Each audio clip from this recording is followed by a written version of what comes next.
So as I mentioned, we rebuilt our graphics engine from the ground up, and it allowed us to do some really cool things. What you're seeing here are really long vistas, bump mapping on the road edge, high detailed textures in the background.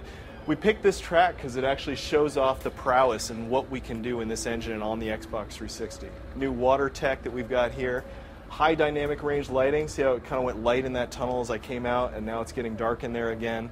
This is just showing off that this is the best looking racing game you're going to see anywhere, and it still runs at 60 frames per second.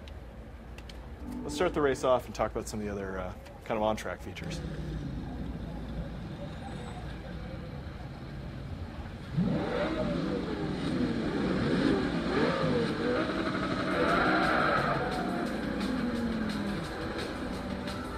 I'll let the eye go by real quick.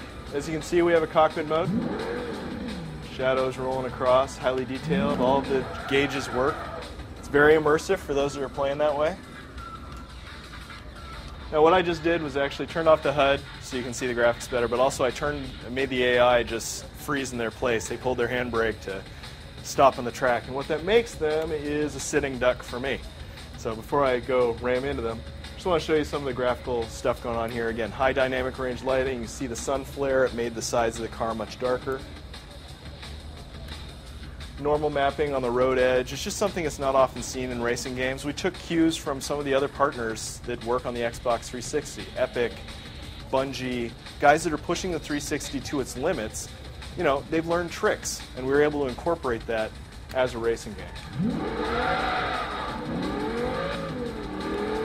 But, in my opinion, you're really not bringing the thrills in the racing game, or in the racing genre, unless you've got damage.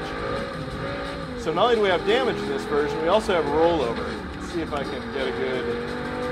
That guy looks... Oh, it didn't quite get over. This car can be a little bit hard to actually roll over because it's got a very low center of mass. It is a sports car. But as I said, we've got SUVs, we've got a lot of micro cars.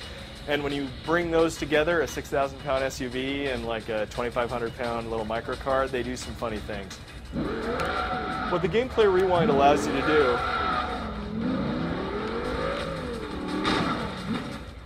is at any point in the game, rewind your action. So let's say you're in a 5-lap race, you know, you've beaten the AI, you've been doing a pretty good job, and then you make one mistake and the AI passes you and the race is over. Well, that's a moment when a lot of people just kind of go, you know, I think I'm going to go to bed for the night. You know, I'm going to have to restart this race anyway. And I don't want to lose people at that point. I want people to keep playing and have fun. So this rewind allows people to just keep going, keep having a really good time in the game.